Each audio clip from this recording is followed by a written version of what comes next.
lie in your job title. It lies in why you choose to do what you do each day. When your reason is clear, you don't need someone to cheer you on. You don't need public approval. You don't need to look impressive. What gives you power is the alignment between your actions and your beliefs, an inner strength no outside force can shake.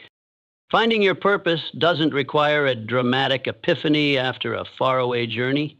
Sometimes it begins quietly, from something that deeply moves you, a moment that makes you want to live differently, or a need in your heart that simply won't be ignored. Some people discover it through pain. Others find it by serving. Others hear it through what first looked like meaningless failure. But once you connect with it, even the smallest effort feels like you're living in alignment with your true self. People who live with purpose tend to be more resilient. They're less swayed by praise or criticism. They recover more quickly from setbacks. They don't need a rush of excitement to keep going, because every task they take on is infused with lasting meaning. And that creates a deep, quiet joy, one not dependent on external circumstances, not dictated by trends, and not easily shaken. And you can start reconnecting with that today. Ask yourself, what makes me feel my life has meaning, even if no one notices? What would I still do without any reward? In tough times, what thought helps me rise instead of crumble? Behind all my daily tasks, is there something bigger driving me? These questions don't need instant answers, but they'll lead you back to inner layers you may have forgotten beneath the rush of life. Some people say they don't have the luxury to live by purpose. They have burdens, responsibilities, practical things to worry about. But those people are the ones who need purpose the most.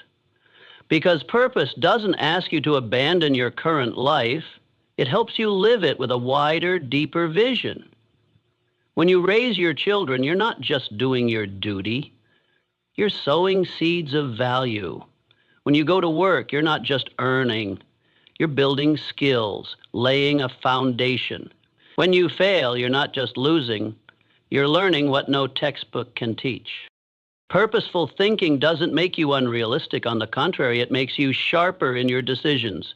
You know what to keep, what to let go. You're not distracted by empty glitter. You become more patient, but also more decisive. You dare to say no to anything that doesn't serve your deeper values. And that's how you create a kind of happiness that doesn't waver, a happiness born from harmony between your heart, your thoughts, and your actions. Every person is born with a reason to exist. Not everyone will stand out, but everyone can live with depth. And when you live each day aligned with what you truly believe, whether slow, simple, or unnoticed, you're leaving behind the most meaningful mark of all. You did not live in vain. And that sense of purpose is what carries you through even the darkest days without ever losing who you are. There's a silent pressure that wears down your inner strength each day, not from the outside world, but from the way you speak to yourself. Every time you make a mistake, fall short, or fail to meet expectations, your instinct may be to respond with self-blame, inner criticism, and quiet shame. You call yourself stupid, weak, inadequate, as if punishing yourself is the price for being imperfect. But the truth is, you can't heal by hurting yourself. No one grows through constant inner scolding, and no one rebuilds strength on soil filled with harshness. Self-compassion isn't about excusing mistakes and repeating them. It's a mature form of strength. The courage to face reality, take responsibility, and also hold yourself gently in moments of pain. When you fail, what you need is not an inner trial, but a spiritual hand that holds you and says, you still deserve understanding, patience, and a chance to try again. Have you ever seen a child fall only to stand up stronger because the adult nearby didn't scold but simply comforted them? Your brain works the same way. When approached with compassion, it doesn't grow weaker. It learns faster, adapts better, becomes more resilient. On the other hand, when you force yourself to change through criticism, what you actually trigger is defensiveness, tension, and a cycle of mistake after mistake. Self-compassion isn't weakness. It's the most effective strategy for rebuilding your core. It helps you rise not by pushing yourself, but by lifting yourself. Many believe they must be hard on themselves to grow, but discipline and self-respect don't come from punishment. They come from deep internal connection. When you understand why you want to become better, who you're doing it for, and that you have nothing to prove to anyone but yourself, people with self-compassion don't give up. They act from love, not self-hate. You can begin practicing self-compassion in the smallest ways. When you're tired and don't meet your plans, don't rush to label yourself lazy. Ask, did I already push too hard in other areas today?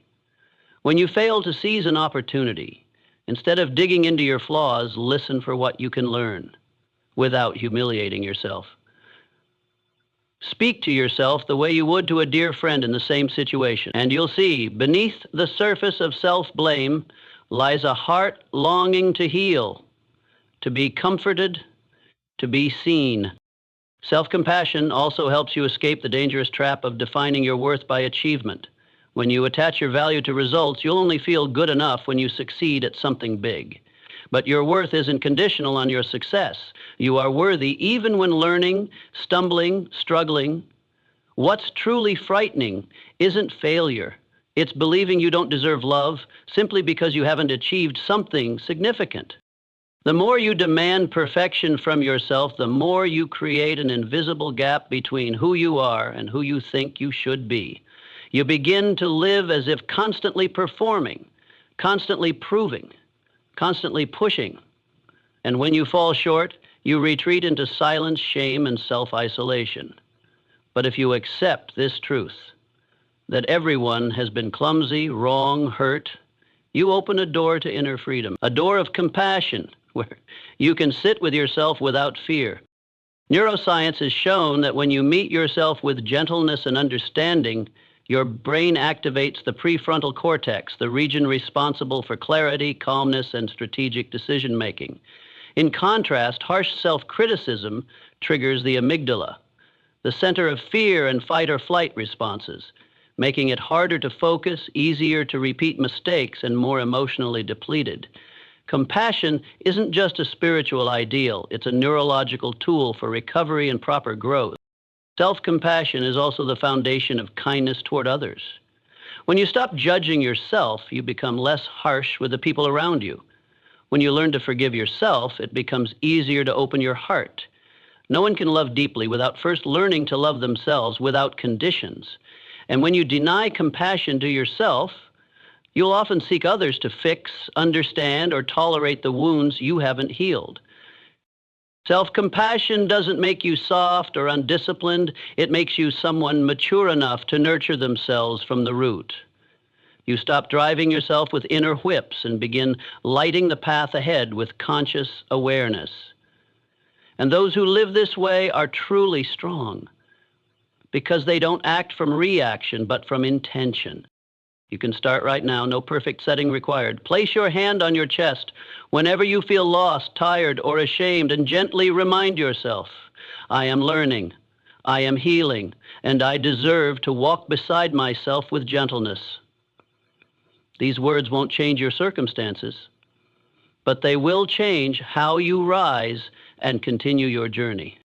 You can't move forward if you're still carrying emotional boulders from the past. Anger, resentment, regret, guilt. Each repressed emotion is a silent weight that drains your life energy day after day. Many people believe they're exhausted from overworking, but the truth is they're depleted by holding on to too much inside. Letting go isn't giving up, nor is it weakness. It's a refined art of maturity, having the courage to recognize what no longer serves you and choosing to walk away with conscious awareness.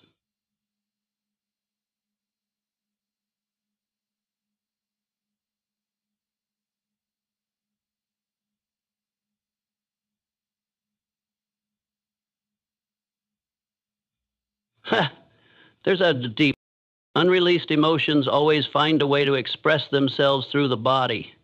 Unexplained headaches, muscle tension, insomnia, stomach aches, weakened immunity. You can medicate the symptoms, but unless you address the root, the emotions stuck within, you'll always feel like you're running from yourself. On the other hand, when you learn to let go with intention, your inner energy is naturally released. And the beauty is, you don't need to do anything grand. You just need to pause, acknowledge what you feel, and be brave enough to set it down. Letting go doesn't mean forgetting the past. It means accepting that you can't change what happened, but you can change how it continues to affect you. When someone hurts you, you have every right to feel pain. But if you hold on to that pain indefinitely, you're letting them control your emotions and energy without even knowing it. Forgiveness isn't for them. It's a gift you give to yourself. The gift of freedom. There are things you need to release not because they were bad, but because they no longer fit. An outdated dream that no longer stirs your heart. A relationship filled with tension. A lifestyle that once suited you but now holds you back. If you cling to them out of habit or fear of loss, you limit your own growth. A tree cannot grow without shedding its old leaves. Neither can you. Every time you let go, you allow yourself to be reborn, to live lighter, more honestly, and more closely aligned with who you really are. But letting go doesn't come from avoidance. It comes from confrontation. You must dare to name what you're holding on to. Dare to face the things that hurt but you've long ignored. Dare to admit you're tired of pretending, of upholding an image that no longer feels true. Only when you are radically honest with yourself can you release what needs to go, not with regret, but with gratitude.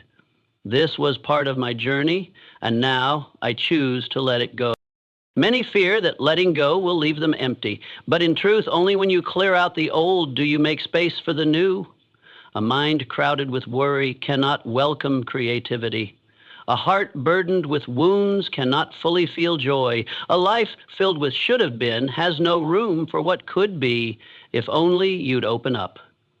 Letting go isn't loss. It's making room for life to offer you something better. Sometimes the thing you most need to release is your old image of yourself, the person you thought you had to become. Maybe you've chased a version of